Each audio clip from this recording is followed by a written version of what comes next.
Assalamualaikum warahmatullahi wabarakatuh. Bismillahirrahmanirrahim. Alhamdulillahi rabbil alamin. Wassalatu wassalamu ala rasulillah wa ala alihi wa ashabihi ajma'in. Alhamdulillah, kita sambung pengajian kitab kita Baharul Mazi jilid yang ke-18, bab sifat syurga, sifat neraka dan iman. Bab yang ketiga, bab majaa fi sifatil jannati wa na'imiha. Bab yang datang ia pada menyatakan hadis yang membicarakan sifat syurga dan nikmat syurga. Hadis yang kelima.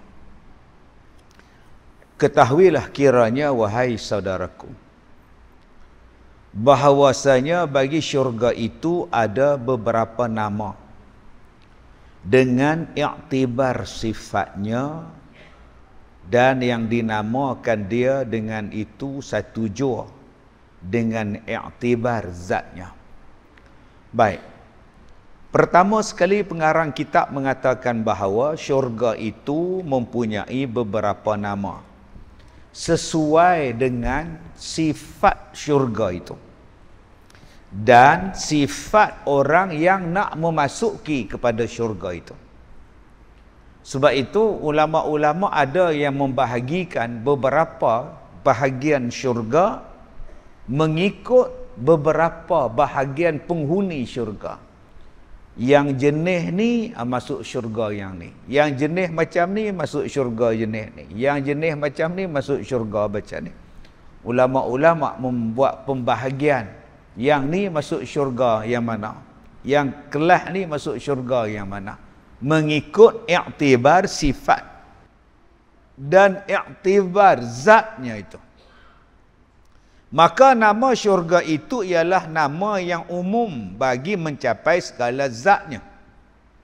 Bila sebut jannah, syurga itu adalah nama yang umum, menggambarkan kenikmatan, menggambarkan segala kenikmatan, segala sesuatu kesukaan dan yang memuaskan hati. Maka nama dia ialah jannah.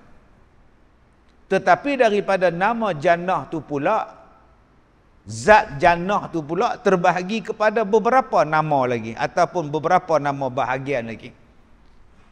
Satu nama dia jannah, syurga. Daripada jannah itu dia bagi pula nama-nama yang lain mengikut yang saya katakan tadi sifatnya. Ada berapa tu syurga ni ustaz? Dan telah berkata Al-Qurtubi, syurga itu 7 tingkatan syurga, 7 jenis syurga. Dan yang lebih tinggi darjatnya ialah Jannatu Adnan. Dan ia adalah tempat tinggal sekalian Rasul, sekalian syuhada, sekalian siddiqin. Yang paling tinggi sekali ialah syurga Jannatu Adnan. Siapa yang duduk di sini? Sekalian Nabi, sekalian Rasul, sekalian syuhada, sekalian siddiqin. Nombor 2 jatuh kepada Jannatul Firdaus. Dan ia adalah taman di tengah-tengah segala syurga yang lain, dan daripada syurga Adnan, dan ada yang lebih utamanya, kemudian diikuti oleh Jannatul Khuld, Jannatul Na'im, Jannatul Ma'wa, Darussalam dan Darul Muqamah. Itu adalah nama-nama syurga. Atas sekali kata Al-Qurtubi, syurga untuk para nabi dan rasul, syuhada dan siddiqin. Nama dia apa? Namanya Jannatul Adnan. Lepas tu mudah-mudahan kita dapat masuk yang ni. Nama dia apa? Jannatul Firdaus. Kemudian dia mai turun pula Jannatul Khud, Jannatul Na'im, Jannatul Ma'wa, Darussalam, kemudian Al-Muqamah. Nama-nama syurga. Itu bagi Al-Qurtubi. Dan setengah daripada ulama membahagikan syurga itu kepada 3 bahagian. Yang tadi kita sebut nama-nama syurga dan penghuni-penghuni syurga. Ada 7 kata Qurtubi. Tetapi ulama-ulama membahagikan syurga itu kepada 3 jenis atau kepada 3 bahagian. Bahagian yang pertama, syurga yang Allah tentukan yang dimasuki oleh budak-budak yang mati, yang tidak baligh, belum baligh, budak-budak, dan yang mati daripada kalangan ahlul fitrah. Maka mereka ini adalah syurga bahagian yang pertama. Budak-budak yang mati kecil, manusia yang mati kecil, yang tiada taklif, yang tidak akil, tidak baligh, yang ahlul fitrah, yang duduk di antara zaman, yang tidak diutuskan kepada mereka itu Rasul dan Nabi, misalnya belum sampai kepada mereka ajaran Rasul dan Nabi, kita panggil sebagai ahlul fitrah. Atau juga yang dihuni oleh orang-orang yang tak sempurna akal, yang Allah Ta'ala bagi kepada mereka ni ketika hidup di atas dunia ni tidak taklif. Maka golongan ini, golongan yang pertama, syurga yang dapat daripada ketentuan Tuhan untuk golongan yang pertama. Siapa dia? Kalangan budak-budak yang mati belum ada akilnya, belum ada balighnya, orang yang mati sudah tidak ada taklif kepadanya, dan juga ahli fatrah, orang yang tidak sampai kepada dia pengetahuan agama, yang duduk dalam hutan tak campur dengan orang, dia seorang saja di situ, tak tahu apa benda pun, contohnya, ataupun orang yang tak sampai kepadanya Rasul pada zaman itu, maka pada masa itu syurganya berada pada ketentuan daripada Allah. Syurga jenis yang pertama. Syurga jenis yang kedua, syurga pusakaan yang akan dicapai akan dia oleh tiap-tiap orang yang masuknya daripada orang mukmin. Alladzina yaritsunal firdaus, mereka akan mewarisi syurga firdaus. Maka di sini ulama-ulama sebut syurga pusaka, syurga pusakaan, waris. Disebut alladzina yaritsunal firdaus, golongan yang akan mewarisi syurga firdaus. Contohnya, maka siapakah yang akan masuk, yang akan mewarisi syurga ini? Yaitu orang-orang mukmin. Tempat yang ditentukan bagi ahli neraka, jikalau mereka ini masuk neraka dahulu, kemudian mereka dikeluarkan daripada neraka, dimasukkan ke dalam syurga. Ini adalah golongan yang kedua. Syurga yang ditentukan kepada orang yang beriman. Satu. Yang kedua, syurga ini diberikan kepada ahli-ahli neraka, yang dikeluarkan daripada neraka, dimasukkan di dalam syurga. Maka dia berada pada tingkatan yang kedua. Yang ketiga, buka surat 10. Abang jumpa tak buka surat 10? Baik. Yang ketiga, syurga al-a'mal. Syurga al-a'mal. Siapa dia? Yaitu tempat tinggal di situ yang dimasukkan ke dalam syurga orang-orang dengan sebab amalannya. Maka siapa ada ia lebih utama daripada orang lainnya, daripada segala kelebihan adalah baginya daripada syurga itu lebih banyaknya. Sama ada dia orang yang berkelebihan lain daripada yang dilebihkan, atau tiada ia lain daripada kelebihannya, maka mereka akan masuk pada syurga tingkatan yang ketiga, orang yang masuk syurga dengan amalan dia.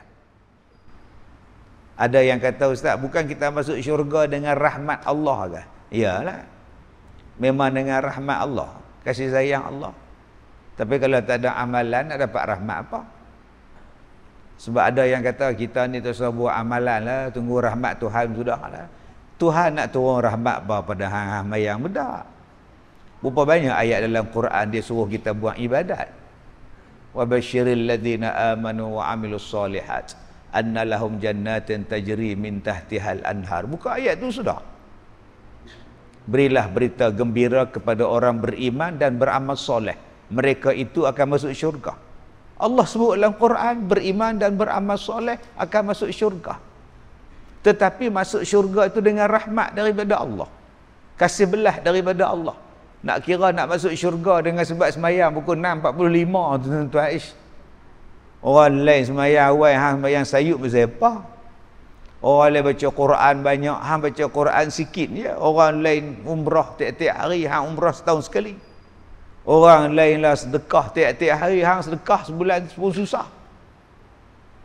Tapi Allah nak bagi rahmat pada dia. Tetapi makin berat amalan dia, makin tinggi tingkatan syurga dia. Jadi tuan-tuan, kalau nak kira kita ni nak masuk syurga, Allah berat tuan. Nak sedekah sekupang pun susah. Nak sedekah RM1 tu pun susah. Pergi tengok bola tak apa. Dia teringin nak masuk syurga. Tapi pasal Allah ni maha penyayang pada kita, masuklah juga. Tetapi ada orang yang buat amalan sungguh-sungguh. Dah lah amalan dia banyak, Allah bagi rahmat pula pada dia, maka sudah pastilah tingkatan syurganya lagi tinggi daripada hak kita biasa ni. Jadi ada 3 tingkatan syurga. Pertama, syurga yang Allah Ta'ala bagi kepada ahli fitrah ataupun budak-budak yang mati kecil-kecil, nombor 1. Nombor 2, syurga yang Allah Ta'ala bagi kepada orang yang beriman, yang matinya masuk ke dalam neraka dan dikeluarkan daripada neraka, dimasukkan ke dalam syurga. Yang ketiga, syurga yang disediakan kepada orang yang berbuat amalan. Makin tinggi amalan dia, makin banyak amalan dia, makin tinggilah martabat dan makam syurganya. Maka tiada daripada suatu amalan ada baginya syurga dan jatuh berlebih-lebihan itu antara tuan-tuannya dengan sekira-kira kemahuan hal mereka itu. Kenapa adanya syurga? Yang ini tingkatan A, B, C, D. Kenapa? Sebab manusia ini pun amalan dia ada tingkatan-tingkatan dia. Kita ni pun duduk ada tingkatan dia. Macam kita tadi lah semayang, ada orang lepas semayang, lepas semayang dia bangkit terus. Ada yang tak bangkit, dia zikir. Ada yang berdoa. Habis-habis berdoa dia balik. Ada pula habis berdoa dia bangun semayang sunat. Lepas semayang sunat dia pun balik. Ada lepas semayang sunat dia main mengaji pula. Dia duduk ustaz dengar orang baca kitab. Duduk 10 minit boring dengan ustaz ni, dia pun balik. Ada pula dia dengar sampai habis. Elok-elok nak habis, isteri panggil pula, balik ustaz. Ada yang tunggu sampai Isyak. Habis semayang Isyak dia balik. Ada yang tunggu lepas Isyak, dia berzikir, dia semayang lepas semayang baru dia balik. Adakah sama orang yang hak mula-mula balik dengan hak last balik? Tak sama. Ada yang baca Quran nak cepat habis. Ada yang baca Quran dia faham makna. Ada yang baca Quran dia dengan tertil. Ada yang faham Quran, ada yang baca Quran, dan ada yang mengamalkan Quran. Tak sama dengan sekadar yang baca. Lagi tak sama dengan hak tengok saja. Lagi tak sama dengan hak langsung tak baca. Mana boleh sama kan? Ada hak sedekah RM1 tu pun koyak pegang dengan plastik main sambung pun sedekah kat masjid.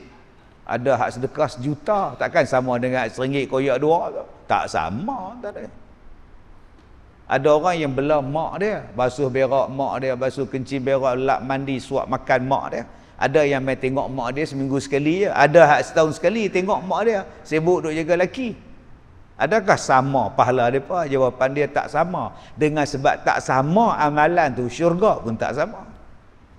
Baik, sebab tu dia kata, maka sifat syurga itu semacam mana kehendak engkau mengetahui akan dia. Dan mengetahuikan barang yang disediakan di dalam segala nikmat boleh engkau baca di dalam Quran. Macam mana sifat syurga tu? Macam mana sifat ahli syurga tu? Bacalah dalam Quran. Juzuk 30, juzuk 29, juzuk 28, 27, kebanyakannya menceritakan tentang syurga, neraka, syurga, neraka, syurga, neraka. Dan sifat-sifat ahli syurga, sifat ahli neraka, dia duduk pada 5 juzuk yang terakhir di dalam Quran. Sampailah kita baca juzuk 30 amma yatasaalun anin naba'il azim, semua tu Semua dia cerita bab syurga, bab neraka, bab kiamat dan sebagainya. Bacalah di dalam Quran, kerana tidak ada di belakang keterangan Quran itu keterangan yang lebih lagi. Dan bacalah olehmu akan firman Tuhan, waliman khafa maqama rabbih jannatan. Sampailah akhir surah Ar-Rahman, bacalah surah Waqiah dan lain-lainnya daripada segala surah, merupakan cerita-cerita tentang kiamat, cerita-cerita tentang syurga, cerita-cerita tentang neraka. Tuan-tuan yang saya muliakan, bila kita baca tentang syurga, bila kita baca tentang neraka, sifat orang yang beriman, dia duk teringin. Hak dunia ni tak ada apa dah. Tapi bagi orang yang tak baca, dunia ni lah yang terbaik pada dia.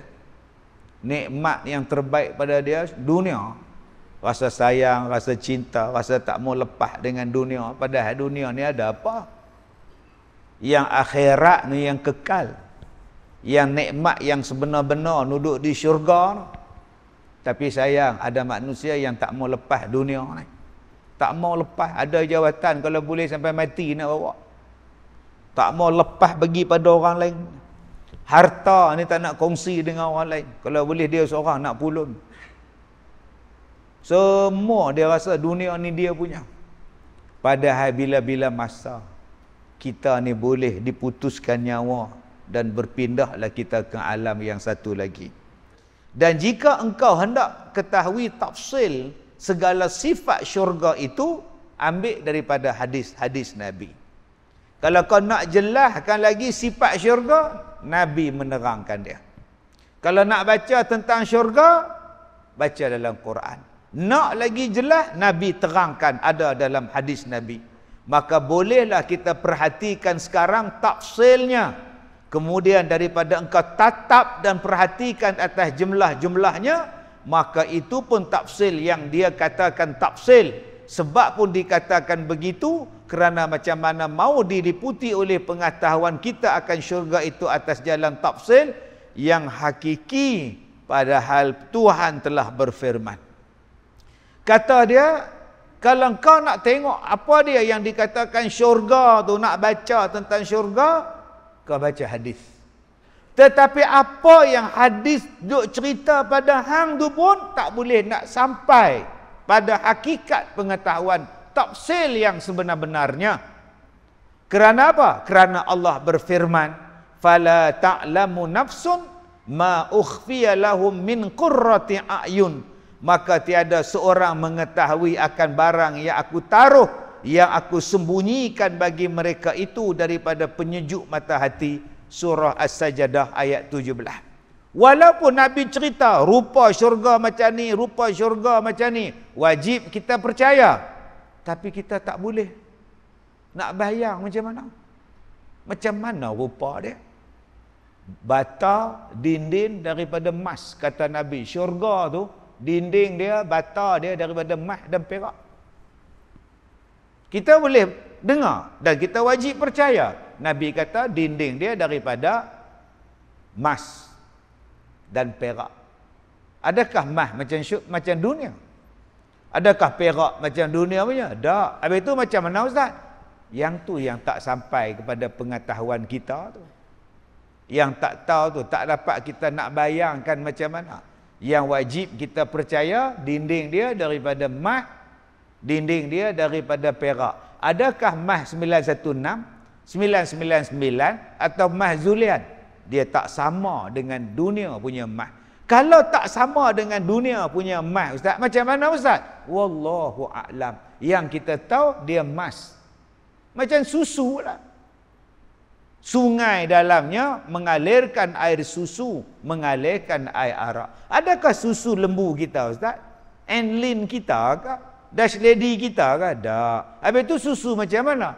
Susu hak dalam pengetahuan Allah. Rasa dia macam mana? Sudah pasti tak sama dengan susu dunia. Arak kah Ustaz? Dia arak, tapi dia tak mabuk. Arak apa tak mabuk Ustaz? Mana kita tahu? Dah dia kata macam tu lah. Tak dapat nak sampai kepada otak kita ni. Bila tak sampai pada pemikiran kita, macam mana Ustaz? Macam mana apa? Hang buat amalan banyak-banyak, nanti hang rasa dalam syurga. Hang tanya aku tak tahu nak jawab. Yang kita duk baca ni hak Nabi duk kata.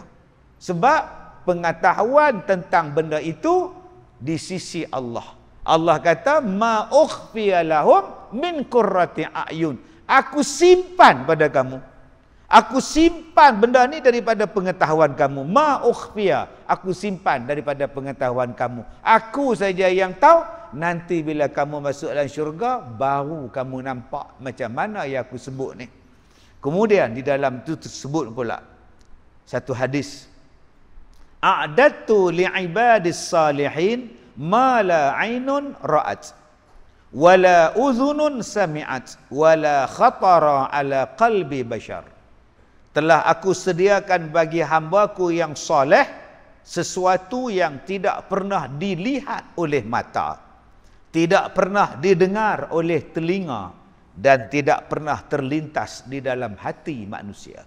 Dalam syurga tu kata Allah, apa dia nikmatnya? Satu, ma la ainun ra'at, sesuatu yang mata tak pernah tengok dalam dunia, nikmat dalam syurga. Apa Ustaz? Tak tahu. Dalam syurga ada janggut tak Ustaz? Oh, dia ni. Sebab saya dengar satu ceramah ustaz baru ni, dia kata siapa yang cukur janggut dosa. Loh, dosa. Siapa tak simpan janggut tu bid'ah. Oh, masuk neraka kalau tak simpan janggut. Semua bid'ah belaka. Okey. Dalam syurga ada janggut. Tuan-tuan, tak boleh nak dibayang. Macam mana rupa laki-laki, rupa perempuan sebaya 33 tahun sebaya. Tak boleh nak bayang. Segaknya sampai kata nampak segala tulang apa semua ni, nampak urat-urat ni. Kita ni kalau nampak urat, nampak segala daging sarap dalam dunia ni, kalau kita nampak kita lari, takut. Ni orang jenis apa ni, nampak segala benda ni. Alien ke apa hang ni? Tapi hak dalam syurga tu nampak tu jadi lawa pula. Nampak tu jadi cantik. Yang ni yang tak pernah ditengok dengan mata. Yang kedua dia kata wala uzunun sami'at. Aku tak pernah dengar lagi nikmat macam ni. Waktu aku hidup ni aku tak pernah dengar adanya nikmat. Sekarang aku nampak nikmat tu. Kata Nabi lagi wala khatara ala qalbin bashar. Kata Allah dalam hadis qudsi, dan tak pernah terlintas dalam hati manusia adanya nikmat macam ni. Allah sediakan dia di dalam syurga. Maka yang disebutkan sifat-sifat syurga pada setengah ayat Quran dan hadis itu semata-mata memberitahu dan memberi peringatan jua.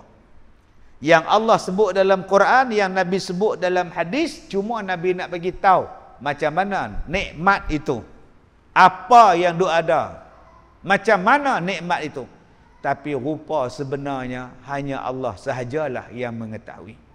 Yang Allah cerita dalam Quran, Allah nak abang bahawa benda tu ada. Yang Nabi mensifatkan dia tu supaya kita ni tahu adanya benda itu. Tetapi pengetahuan dengannya hanyalah di sisi Allah Subhanahu wa taala. Dengarkanlah satu daripada hadis yang menerangkan sifat-sifat syurga yang telah dikeluarkan oleh Abu Isa At-Tirmidzi. Ada satu hadis yang menceritakan tentang sifat syurga.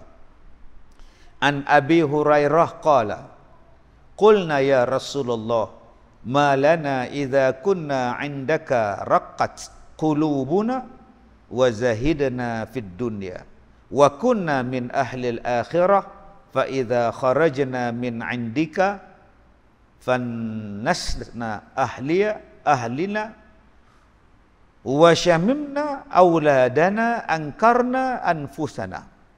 Diriwayatkan daripada sahabat Nabi sallallahu alaihi wasallam namanya Abi Hurairah radhiyallahu an. Katanya telah berkata kami ya Rasulullah, kenapa kami apabila kami hadir di sisi Tuan hamba, mendengar apa ajaran dan nasihat Tuan hamba, kami jadi lembut hati dan tidak mahu akan dunia lagi. Dan biar kami jadi orang-orang akhirat yang hanya berbuat amal ibadat dengan bersungguh hati, menjunjung sebagaimana ajaran dan nasihat Tuhan hamba. Tetapi tiba-tiba apabila kami keluar daripada sisi Tuhan hamba, kami balik ke rumah, bercumbu bersama dengan anak dan isteri, menguruskan hal makan minum mereka, berak kencing anak, melatih, mengajar, mendidik anak, kami cium dan kami kucup anak-anak kami dendangkan dan nyanyikan dan melalaikan daripada menangisnya dan sebagainya. Dengan sebab segala pekerjaan kami demikian, sudahlah kami melupakan, menyalahkan diri kami sendiri, kerana banyak kami lupakan beberapa nasihat Tuhan hamba yang kami tak boleh buat dan tidak dapat diambil kembali. Ni dia tuan-tuan. Hadis ni ada 2-3 hadis yang hampir sama. Salah satunya daripada Abi Hurairah yang kita baca ni. Salah satunya juga daripada Huzaimah bin Al-Yaman. Waktu mereka dengar kuliah Nabi, duduk berimpun dengar kuliah Nabi ni, mereka merasakan bahawa seronoknya, nikmatnya, lazatnya duduk dengan Rasulullah, mendengar cerita tentang hukum agama, rasa semangat dengan agama, kalau boleh nak pergi akhirat sekarang juga. Kemudian takkan nak tidur 24 jam di masjid, takkan nak ikut Nabi 24 jam. Mereka pun ada anak, ada isteri, ada rumah. Habis-habis kuliah Rasulullah, masing-masing pakat balik ke rumah. Bila balik ke rumah, yang ni menghadap isteri, yang ni menghadap anak, yang ni menghadap kebun kurma, yang ni pi menghadap menega, yang ni pi buat kerja, yang ni pi buat nu, yang ni pi tidur, yang ni pi berjalan, yang ni duk kahwin, yang ni duk menikah. Akhirnya mereka duk fikir, aku ni munafik bah. Depan Nabi aku ni jadi baik sungguh. Akhirat saja. Mai balik ke rumah, tengok isteri, tidur dengan isteri, lupa dah. Mai bawa anak berjalan, dukung pula anak pula, isteri suruh pegang saat dia nak masak-masak roti, pegang anak, duk main dengan anak, duk lambung anak, lambung sini, dodoi sana, dodoi sini. Ya, hak cerita tentang Nabi tu tak apa nak ingat dah. Saat lagi isteri pula ajak berjalan pergi Mr. DIY apa semua ni, lupa dah apa hak duk mengaji ni. Jadi mereka duk perasan bahawa mereka ni munafik. Adakah kami ni munafik ya Rasulullah?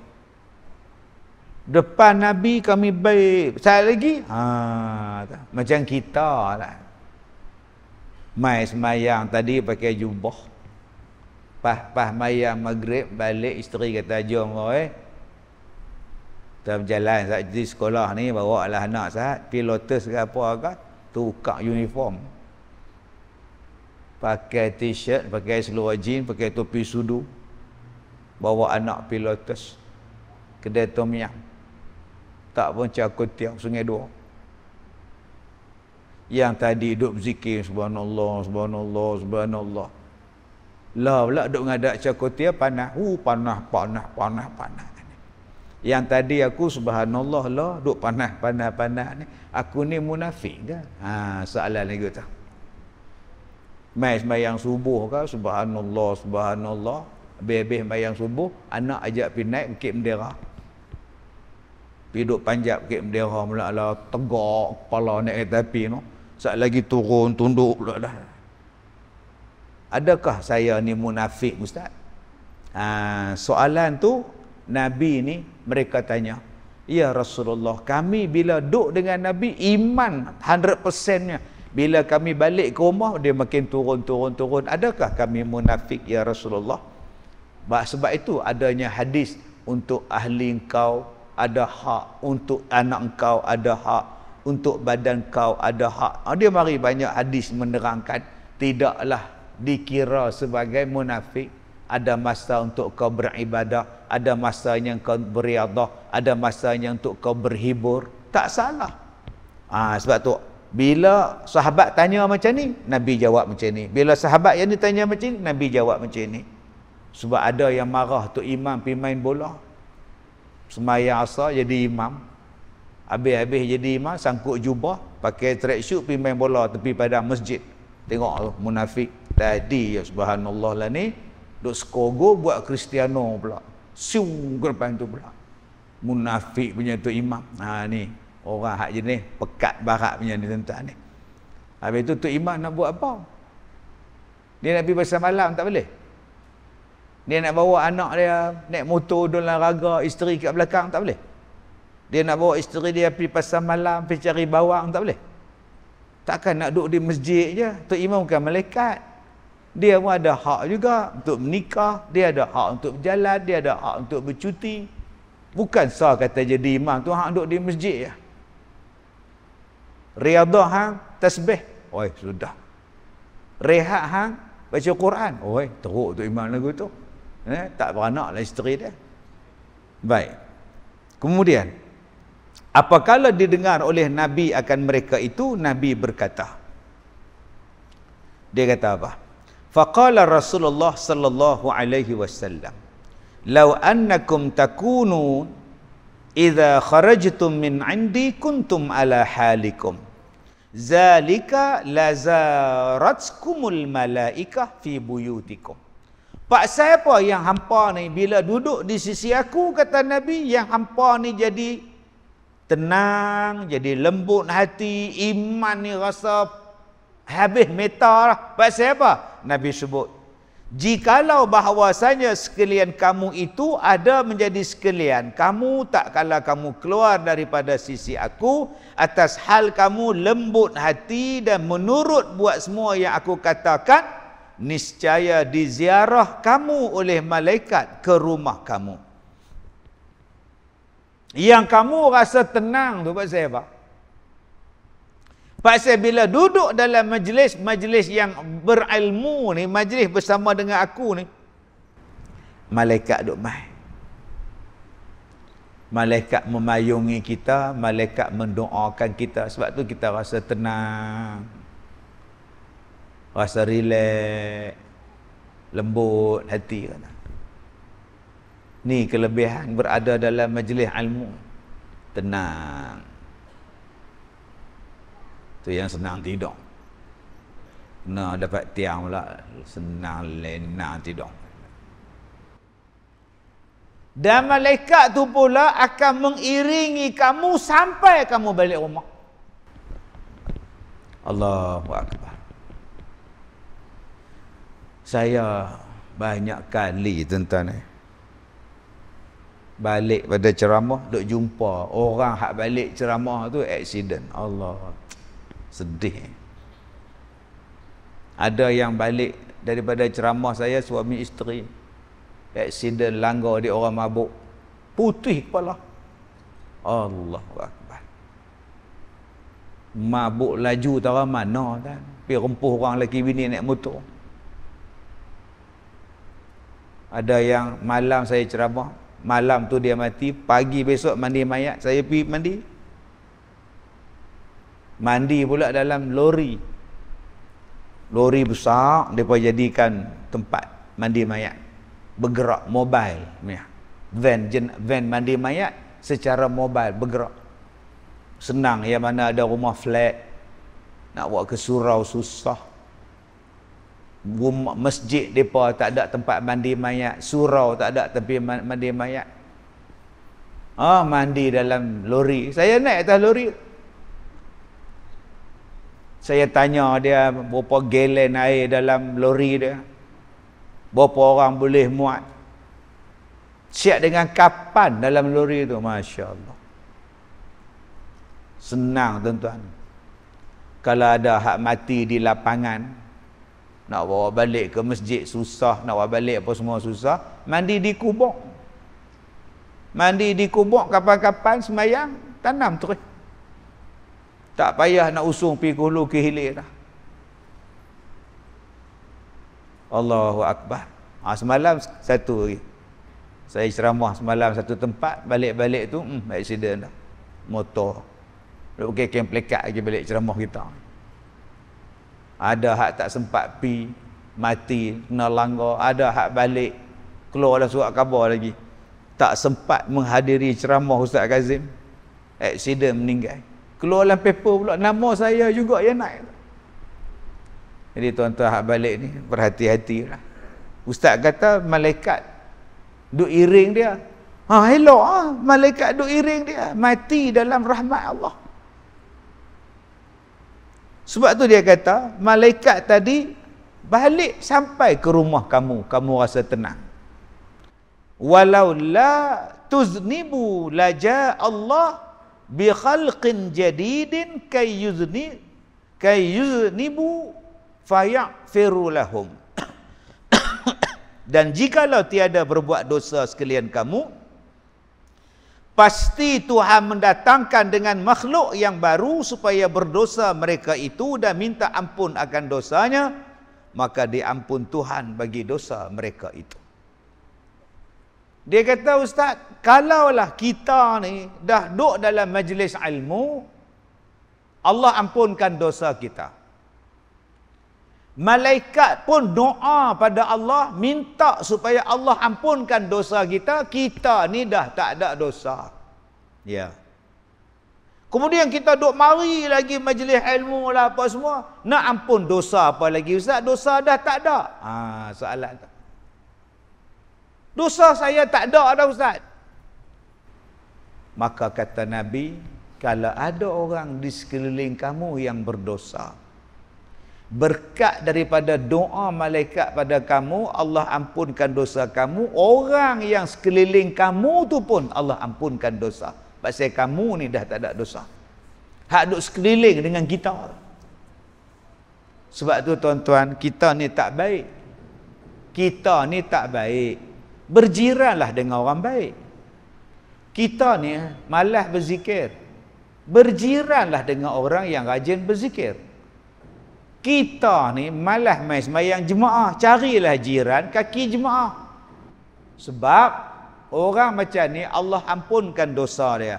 Tiap kali dia berzikir, tiap kali dia baca Quran, tiap kali dia buat kebaikan, Allah ampunkan dosa dia. Lalah dia tak ada dosa. Tempiah keampunan tu dapat pada kita jiran-jiran ni.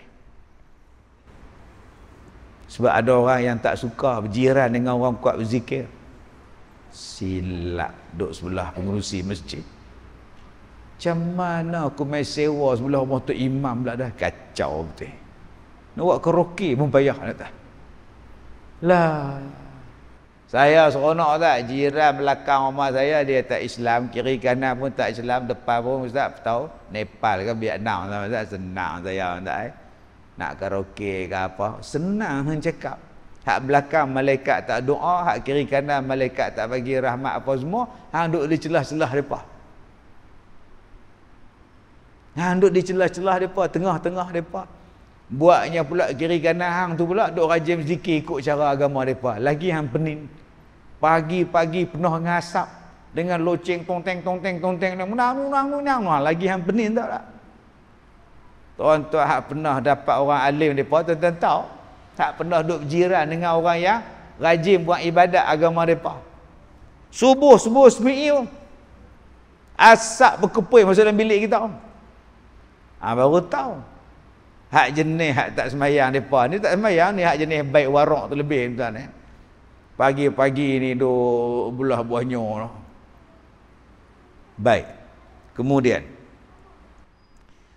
masalah Tuhan menjadikan orang yang memperbuat dosa sebagai tersebut dalam sepotong hadis. Kerana jikalau tidak dijadikan Tuhan orang yang membuat dosa, nescaya tergendalalah pula sifat Tuhan yang bernama Ghufran. Kerana tidak terupanya Ghufran itu melainkan dengan adanya makhluk yang berbuat dosa. Baru ni saya pergi ceramah di satu tempat. Saya cerita, tuan-tuan bayarlah zakat. Zakat ni penghapus dosa. Zakat ni perintah Allah. Zakat ni memanjangkan umur. Zakat ni menyambung silaturahim. Bangun satu laki-laki, saya ada soalan. Ya, bukankah kita di alam rahim, Allah dah tentukan jodoh, Allah dah tentukan ajal, Allah dah tentukan mati, Allah dah tentukan rezeki. So, Kenapa kita nak kena bagi zakat dekat dia? Sedangkan Allah dah tentukan dia, rezeki dia sejak daripada alam roh. Buat apa kita sibuk nak bagi zakat kat dia? Kalau tuan-tuan jadi saya, tuan-tuan nak jawab apa? Saya tengok dia ni soalan apa? Aku pun tak faham dia tanya apa. Dia kata jodoh, ajal, maut, rezeki tangan Tuhan. Ya. Apa itu? Buat apa kita nak bayar zakat kat dia? Dia dah ada rezeki dia. Saya jawab, zakat tu perintah Allah. Yang kedua, Allah dah tentukan dia dapat rezeki melalui zakat. Tu dia. Dia dapat rezeki salah satunya daripada zakat. Ada pula orang tanya, yalah sampai bila dia nak pakai zakat? Pilah kerja, duk harap zakat berapa? Saya jawab, kalau macam abang tak apa, bagi mesin jahit abang boleh buat tailor. Bagi gunting rambut, abang boleh buka kedai barber. Abang ada kederat. Ni bagi orang tua hak tak ada kederat, kaki tangan kena potong. Dia nak mesin rumput apa? Nak mesin rambut apa? Nak mesin jahit apa? Orang ni kena tolong dia sampai mati. Rezeki dia dapat duit zakat. Sebab dia tak boleh bangun dah, lumpuh dah. 100% gagal lah seluruh tubuh badan dia. Nak kerja tak boleh dah. Kerja tak boleh, cakap pun tak boleh. Mata je duk lepok. Takkan kita nak pergi cakap kat dia, abang berusahalah. Sampai bila abang nak maharat zakat? Nasib baik dia lumpuh. Kalau dia tak lumpuh, dia cakap kepala otak ha? Jadi ada orang yang kena bagi macam itu. Tak tahu tuan-tuan, manusia ni macam soalan. Cukup berkira bab harta tapi nak syurga. Cukup berkira bab sedekah, zakat tapi nak syurga. Baik. Yang kedua, ada yang bertanya, kenapa Allah jadikan iblis? Soalan. Kalau tak ada iblis kan semua manusia baik. Bila ada iblis, dia goda kita jadi jahat. Dan bila kita jadi jahat, kita masuk neraka. Kalaulah Allah tak buat iblis, kan bagus? Itu soalan dia. Ada hal lagi kan? Saya tak pernah minta dijadikan. Saya tak pernah minta dilahirkan. Tiba-tiba saya dijadikan tanpa keizinan saya. Kemudian bila saya hidup, bila ditimbang di hari kiamat, saya masuk neraka. Kalaulah saya tak dijadikan, saya tak masuk pun neraka. Kenapa Allah jadikan saya? Hak ni lagi bodoh. Inilah dia tuan-tuan, sebab tak belajar sifat 20. Dan hari ini orang Islam sendiri tak suka sifat 20. Ni kesan tak mengaji tauhid. Tak mengaji sifat 20, sifat nama Allah ke apa, tak belajar tu dia. Bila dia tak belajar sifat 20, dia belajar tentang free thinking. Dia belajar tentang liberal. Dia belajar tentang manusia, kemanusiaan. Dia mula. Lah dia salahkan Tuhan. Kenapa Tuhan bagi dekat aku laki yang jahat? Isap dadah, minum arak. Kenapa Allah bagi jodoh aku dengan dia sejak aku di alam roh, aku dapat jodoh dia? Kenapa Allah tak bagi pada aku jodoh yang baik? Dia salah Tuhan. Ni salah Tuhan. Kalau kita belajar tentang qada dan qadar dalam tauhid, kita dapat jawapan apa yang Pak Cik tadi soal tentang dosa, tentang iblis, tentang kenapa dia dilahirkan, kenapa dia dapat suami jahat. Dan di sini dia tanya, kenapa Allah biarkan orang berbuat dosa? Kalaulah dosa tu tak ada, arak tak ada, apa pun tak ada, semua baik Ustaz. Ada satu sifat Tuhan. Dia jawab di sini, ada satu sifat Tuhan. Nama dia Ghufran. Ghafurur Rahim. Allah tu Maha Pengampun. Kalaulah tak ada dosa, Allah nak ampun apa? Sifat pada Allah tu ialah Maha Pengampun. Kalau dosa tak ada, Allah nak ampun apa? Sebab tu dosa mesti ada. Allah dengan maha sifat pengampun dan pemurah dia, maka Allah ampunkan kita. Sebab tu berkali-kali sebut, dosa itu ada. Yang Allah nak tengok siapa yang nak minta ampun. Dah. Saya berdosa, tuan-tuan pun berdosa. Dosa duk ingatlah dosa kita. Yang Allah duk tunggu kita, siapa yang nak minta ampun?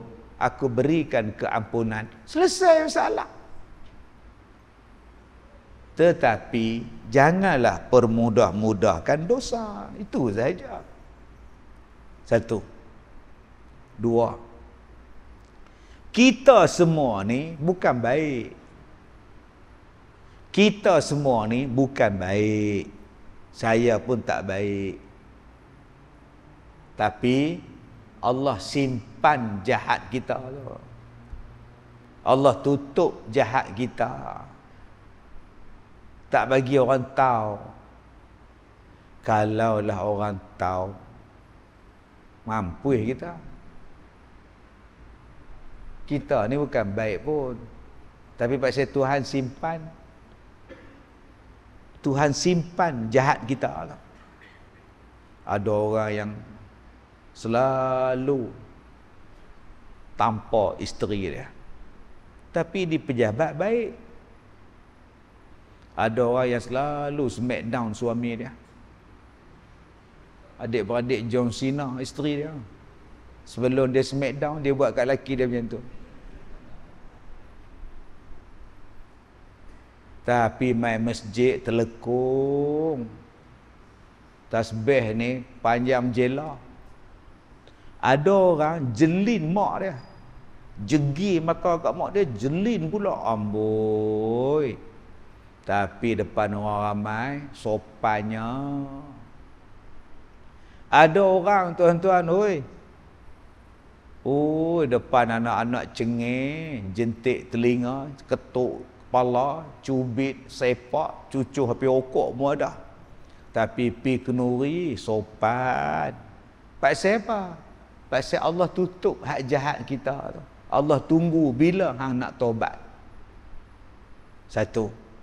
Tiga. Maka bila Allah dah tutup aib kita, apa yang perlu kita buat? Taubat. Yang keempat, bila dah taubat, janganlah buka aib kita. Ni buat ceramah pula.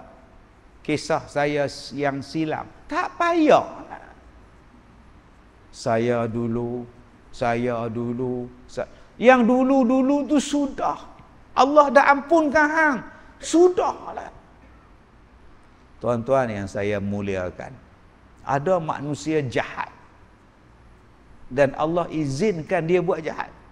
Maksud Allah izin tu bukan Allah kata pilih buat. Bukan. Izin tu maknanya dia buat. Jadi pula tu.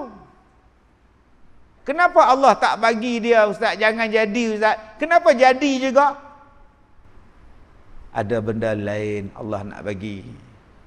Sabar saklo. Apa dia buat? Dia robohkan masjid. Dia jadi kepala merobohkan masjid. Ada satu tempat ni tuan-tuan di dunia ni. Masjid tu masjid lama dah, beratus-ratus tahun. Mai pelampau agama lain kata tu tapak kuil depa punya, tokong dewa depa punya. Buat gerakan, jom kita robohkan masjid, jom kita roboh masjid. Orang Islam pula tak ramai, minoriti. Tak boleh kata apa. Mai puak-puak ni bawa segala kapak, bawa segala kayu, bawa segala pi roboh masjid. Roboh ranak habis masjid orang Islam. Berlaku pula. Tu yang orang Islam tanya tu. Pasal apa Allah tak hantar petis sambar bagi mampus puak-puak ni?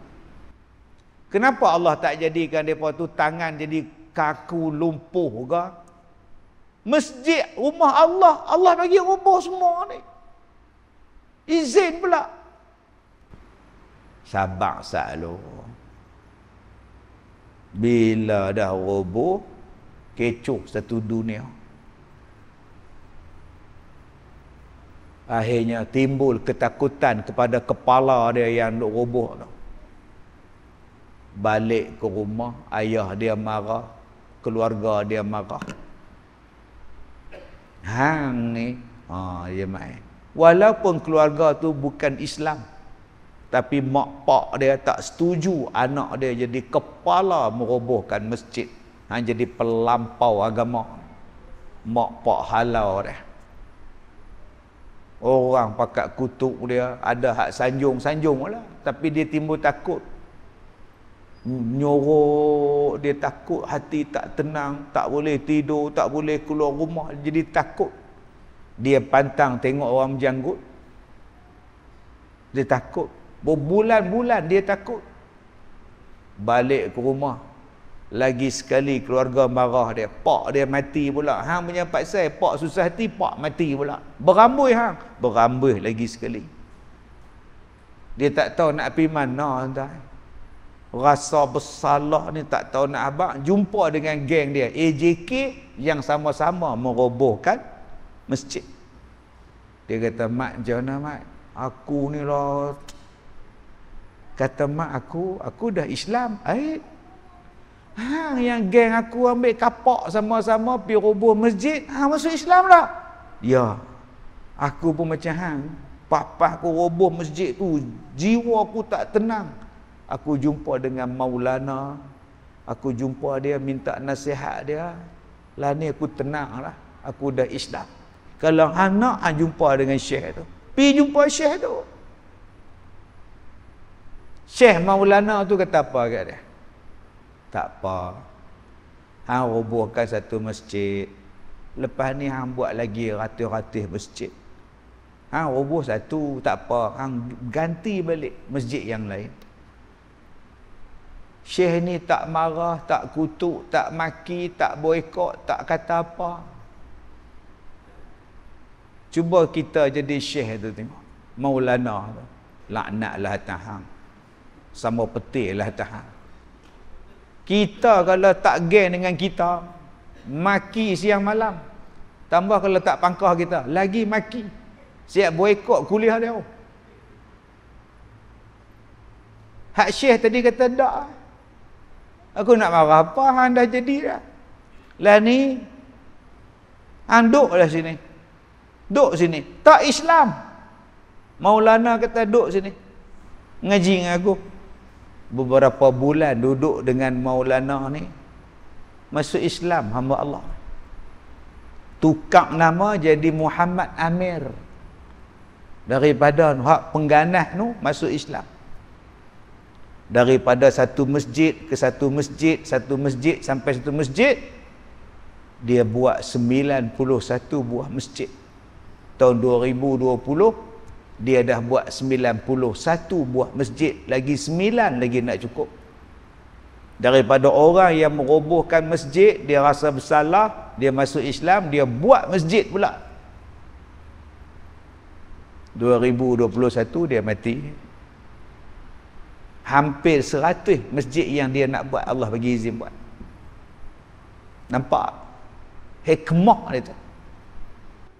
Sebab tu kita jangan duk kata salah pada Tuhan. Apalah Tuhan ni, tu masjid rumah Allah. Ada orang pergi katok bagi pecah pula. Kenapalah Allah tak bagi gempa tengah-tengah dia duk pecah tu bagi mampui ke? Pasal apa? Ada benda lain Allah nak simpan.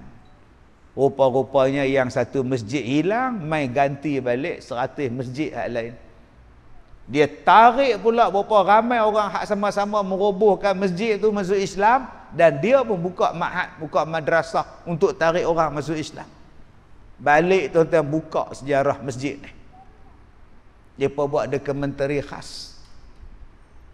Cerita orang yang roboh masjid, bagaimana berubah jadi masuk Islam, dan dia ganti masjid yang dia roboh dulu dengan puluhan masjid yang baru. Itulah nama dia Alim. Allah tu Maha mengetahui. Allah tu Hakim, Maha bijaksana. Dia bagi tang sini, nampak pada kita, Rumah Allah pun boleh hancur ni. Allah ni Allah ni macam mana? Oi, hang otak hang tu pun Allah bagi, hang boleh pi tanya, Allah ni macam mana no? Kepala otak hang. Otak hang tu pun Allah bagi, hang boleh pi tanya, Allah ni lagu mana? Allah tahulah dia nak buat apa. Yang kita tak sangka boleh Allah bagi dekat dia Islam, dia boleh tarik keluarga dia masuk Islam, keluarga dia halau dia pun lalas masuk Islam. Siap dia buka sekolah lagi tuan-tuan, untuk tarik kawan-kawan dia tadi duduk sini belajar agama walaupun tak Islam, duduk belajar lama-lama Islam. Kita ni cuba tengok orang kafir mai. Waktu saya kuliah dulu, tahun 90-an, tahun awal-awal 2000-an, ada satu perempuan Cina, nyonya. Dia tak Islam. Tapi bila saya mai ceramah di Johor, dia duduk depan dengar ceramah. Tudung tak pakai. Dia bukan Islam. Bila saya kuliah subuh, dia duduk dalam masjid gini dengar ceramah. Satu hari saya ceramah di Selangor, satu masjid di Selangor. Masa tu tak ada tauliah, boleh ceramah. Dan masa lah pun tak ada tauliah agak, tapi tak boleh ceramah lah. Masa tu boleh ceramah lagi. Dia mai kuliah maghrib saya. Makcik-makcik hak pakai telekong tu, apa ni mai semayang tak ada telekong, apa orang lain semayang duduk makcik dia belebel kat Cina nyonya tu. Mai masjid tutup aurat lah apa ni jenis tu. Padahal nyonya tu tak Islam. Lalah daripada duduk dengar ceramah, dia duduk dekat tangga. Duduk atas tangga pun kena marah. Lalah duduk atas gazebo, duduk menung kat luar. Tuan-tuan, dia orang Johor. Dia minat dengar ceramah, dia beli CD. Satu hari anak dia call, saya di Batu Kurau. Ustaz, mak saya sakit. Oh ya. Ustaz doakan mak saya, insya-Allah saya buat. Tak lama lepas tu dia telefon lagi, Ustaz, mak saya nak masuk Islam. Alhamdulillah. Boleh tak Ustaz bubuh nama untuk dia? Boleh. Dia telefon Ustaz, mak saya dah Islam dah Ustaz, atas katil hospital. Saya Islamkan dia. Mak saya minta nama pada Ustaz, saya kata bubuh nama Khadijah. Baik Ustaz. 4 jam lepas tu anak dia telefon, mak, Ustaz saya baru meninggal. Ni hidayah tuan-tuan.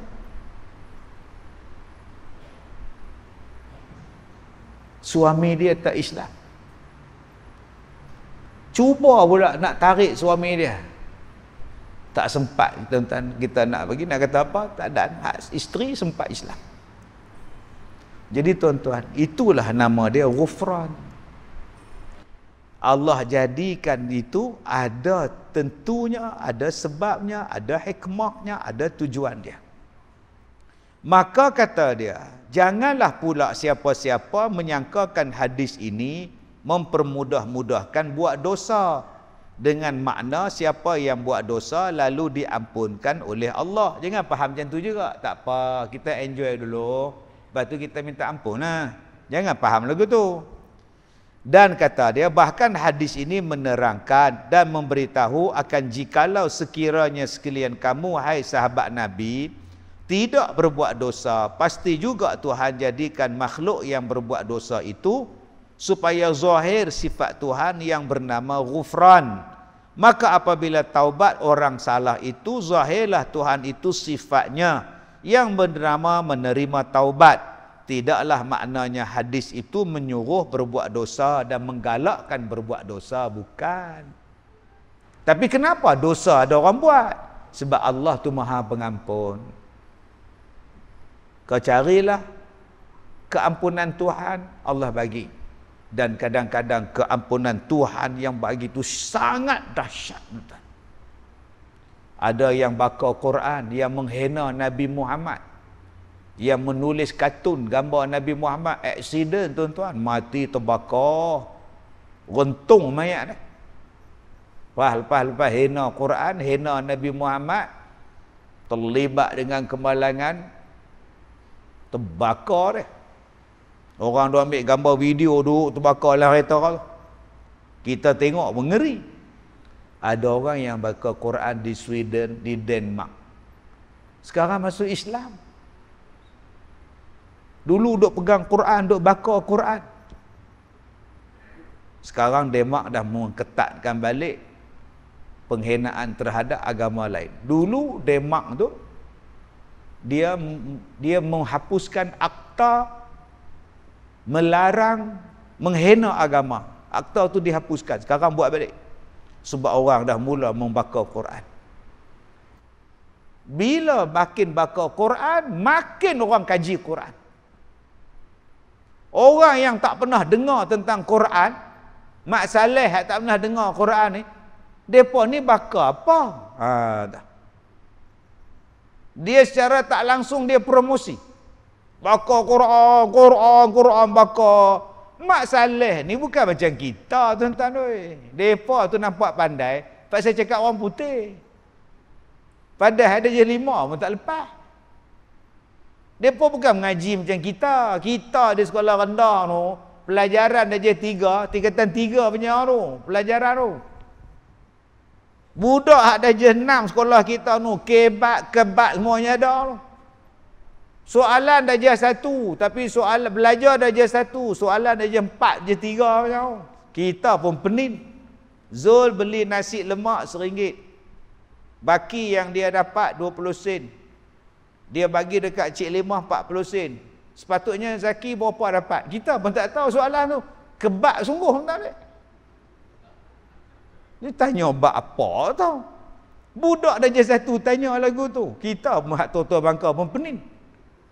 Mereka bukan tahu Quran ke apa ke. Bila dia orang punya pelampau baca Quran, bakar Quran, orang kampung mereka ni, orang pekan mereka ni, dia ni bakar apa? Yang orang Islam duk marah dengan bakar apa? Lalah mereka beli Quran tu duk baca. Oh ni dia Quran. Lagi orang cari Quran. Nampak tak? Kita duk kata orang ni bakar Quran, pak sepala Tuhan tak bagi dia terbakar sekali. Dia duk bakar Quran buat secara langsung tu. Kenapalah tanah tu tak tenggelamkan dia macam cerita isi neraka. Tuan-tuan tengok cerita isi neraka tahun 61. Saleh Kamil kena tenggelam dengan tanah. Hak tu nak tenggelam. Lepas-lepas dia lawan mak dia lawan Tuhan. Terbelah tanah, dia turun. Tolong mak, ampunkan aku mak, kata dia. Tu Saleh Kamil tak. Kita pun kalau boleh hak bakar Quran di Sweden tu tenggelam lagu tu. Tapi Tuhan tak bagilah ustaz. Adalah sebab lain. Bila tengok-tengok setahun lepas tu, 2 tahun lepas tu, hak bakar tu pun masuk Islam, geng hak bakar tu pun masuk Islam, ramai pula orang duk kaji Quran, banyak pula masjid buka di sana. Nampak tak Tuhan bagi kita? Sebab tu tuan-tuan, kita ni kena sabar, pandang baik. Ada benda lain yang Tuhan nak bagi pada kita. Qala qultu ya Rasulullah mimman khulqal khalq? Qala minal ma'. Kata Abu Hurairah, telah berkata aku kepada Nabi, ya Rasulullah, daripada apakah dijadikan makhluk? Yakni sekalian yang bernyawa. Jawab Nabi, dijadikan daripada air.